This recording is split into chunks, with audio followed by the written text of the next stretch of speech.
আসসালামু আলাইকুম প্রিয় দর্শক, আপনারা দেখছেন দীপুদাবাস। সবাইকে শুভেচ্ছা জানিয়ে শুরু করছি আজকের আলোচনার অনুষ্ঠান। সবাইকে অনুরোধ করব আমার চ্যানেলটি সাবস্ক্রাইব করার জন্য এবং পুরোপুরি দেখার জন্য। আজকে আমরা কথা বলবো দুটো আন্তর্জাতিক বিষয় নিয়ে।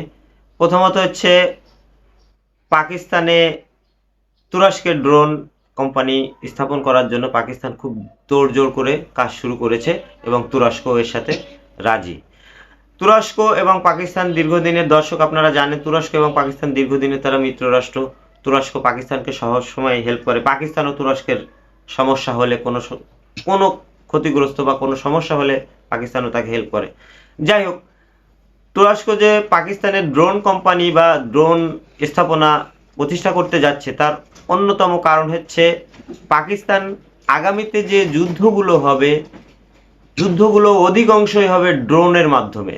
ড্রোনই হচ্ছে যুদ্ধের গেম চেঞ্জার। আপনারা দর্শক হয়তো জানেন, তুরস্কের নাম করা ড্রোন বাইরাক্টার 2, বাইরাক্টার 1 অত্যন্ত সফলতার সাথে বেশ কয়েকটি যুদ্ধ পরিচালনা করেছে। এছাড়াও অন্য অন্য ড্রোনও তো এর সঙ্গে আছে, যেমন পাকিস্তানের সাপার 1, সাপার 2, বিভিন্ন ধরনের ড্রোন।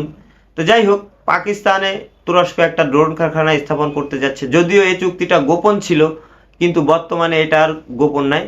এটা আমেরিকা থেকে সিআইএ রিপোর্টের মাধ্যমে যেহেতু এটা প্রকাশ পাইছে, তাহলে ধরে নিতে হবে আসলে ঘটনা সত্য।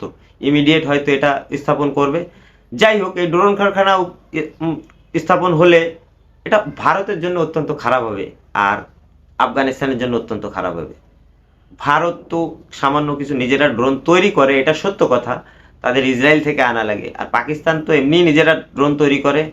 ড্রোন কারখানা এখানে স্থাপন করলে ভারতের আসলেই সমস্যা হবে, হতেই হবে। তো যাই হোক, পরবর্তী যুদ্ধগুলোর জন্য পাকিস্তানে এটা আসলে অত্যন্ত গেম চেঞ্জার বিষয় হবে যুদ্ধের ক্ষেত্রে। সো পাকিস্তানের জন্য শুভকামনা, ভারতের জন্য শুভকামনা। দ্বিতীয় খবর হচ্ছে রাশিয়া আমেরিকাকে পুনরায় বহুদিন পরে হুঁশিয়ার করে দিয়েছে। রাশিয়া আমেরিকাকে বলেছে যে আপনারা যদি আমেরিকা যদি ফিরে আবার কোনো পারমাণবিক পরীক্ষা চালায়, তাহলে রাশিয়া চুপ করে বসে থাকবে না। আসলে দর্শক আপনারা জানেন কিনা, আমেরিকা যে পারমাণবিক পরীক্ষাগুলো চালায় তারা অত্যন্ত সতর্কতার সাথে গোপনে।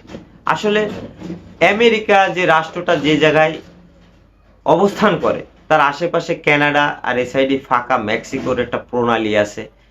তো পৃথিবীর ওই সাইডটায় এশিয়া অঞ্চল বা ইউরোপ অঞ্চলের যারা শক্তিশালী দেশগুলো তারা অতটা খবর রাখার সক্ষমতা রাখে না, কিছু কিছু রাখে।